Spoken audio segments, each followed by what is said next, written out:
¿Tenés idea qué pasó el 2 de abril de 1982? No, la verdad ni idea. En 2022 cantábamos por los pibes de Malvinas que jamás olvidaré. Mirá, ¿Nunca estudiaste sobre la dictadura, sobre Malvinas, nada? nunca me la exigieron en el colegio. La semana pasada salimos a preguntarle a la gente qué tanto sabía sobre la última dictadura cívico-militar. Hoy vamos a preguntarles qué tanto saben sobre la guerra de las Malvinas. ¿Qué pasó el 2 de abril de 1982? Uy, no sé, me mataste. ¿Qué pasó el 2 de abril de 1982? ¿Qué sé yo? Ah, bueno, qué sé yo. ¿Qué pasó el 2 de abril de 1982? Te recontra maté. No, o sea, sinceramente no estoy prestando atención a como que políticamente estoy desalineado no me enfoco particularmente. ¿Sabías que la gente sigue diciendo que tú y yo estamos locos? Y teníamos un gobierno de facto, el cual estaba en crisis. Como un manotazo de abogado declaró la guerra a Gran Bretaña. ¿De casualidad te acordás cuál era el presidente de facto? Galtieri, Margaret Thatcher, ¿te suena? la primer ministro de Inglaterra. ¿Te acordás por qué es tan repudiada en este país Margaret Thatcher? Violó tratados internacionales y hundió un barco que estaba fuera del área de combate, digamos. ¿Recordás cuál? El general Belgrano. Este profesor de historia. No, estoy egresado de la UBA, sí.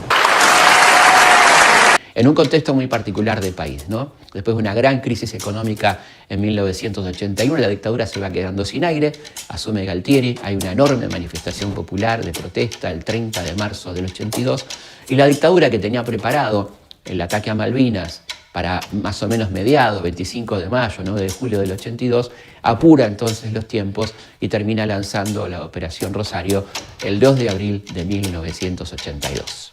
Bueno, como todos sabemos, fue una operación tremendamente improvisada. Galtieri se vio un poco sorprendido por la cantidad de gente que apoya la ocupación o la recuperación, para decirlo correctamente, de las Islas Malvinas.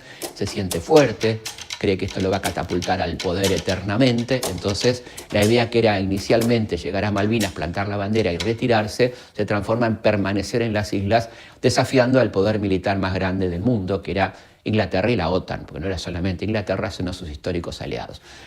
El gobierno de Pinochet de Chile también se pone del lado de Inglaterra, así que la situación es claramente compleja. La diferencia de armamento, potencial bélico entre Argentina e Inglaterra es abismal. Desde ya la preparación de nuestros soldados es escasa porque la clase que entra para la guerra estaba recién incorporada, con muy poca preparación militar, con poca instrucción militar. Recordemos también que los muchachos la pasaron muy mal, que estaban desprotegidos, sin los elementos ni bélicos, ni de alimentación, ni de vestimenta adecuados. Te das cuenta cuando estás en el lugar que encontrás en alguna de las trincheras zapatillas flecha, imagínate con el frío tremendo que hacía ahí.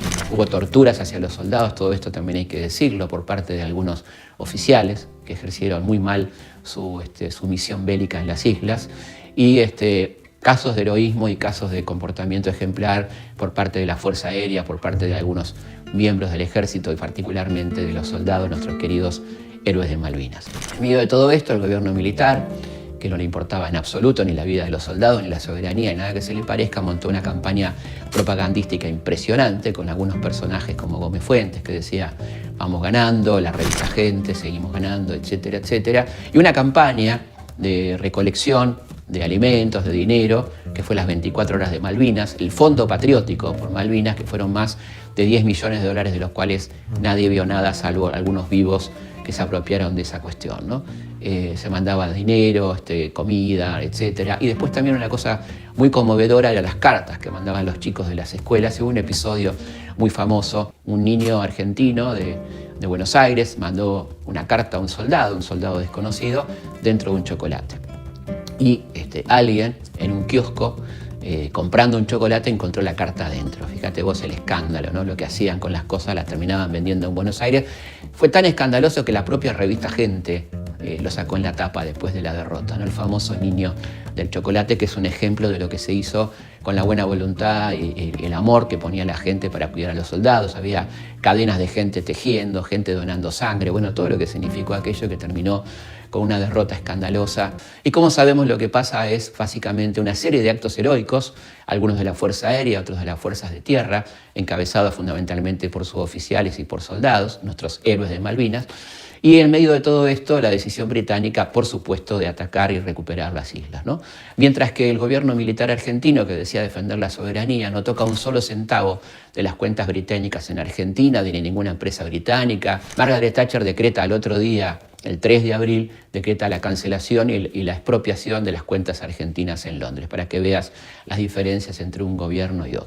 Que es un lugar hermoso, que habla claramente que las Malvinas son argentinas porque es un paisaje patagónico, cosa que está claramente dentro de nuestra plataforma continental, o sea que además de antecedentes históricos, hay también elementos geográficos que dicen que las Malvinas son indudablemente argentinas. Uno se siente ahí como en una parte de la costa de la Patagonia, es un lugar bellísimo. El 2 de mayo de 1982, por decisión de la primera ministra Margaret Thatcher, admirada por algunos personajes de la política argentina, se toma la decisión de hundir al crucero General Belgrano, que estaba absolutamente fuera del área de exclusión que la propia Inglaterra se había trazado en torno a las islas. Esto es una verdadera masacre donde mueren casi 300 argentinos. La mitad de los muertos de la guerra se producen en este hundimiento verdaderamente cobarde por parte de Gran Bretaña del crucero General Belgrano.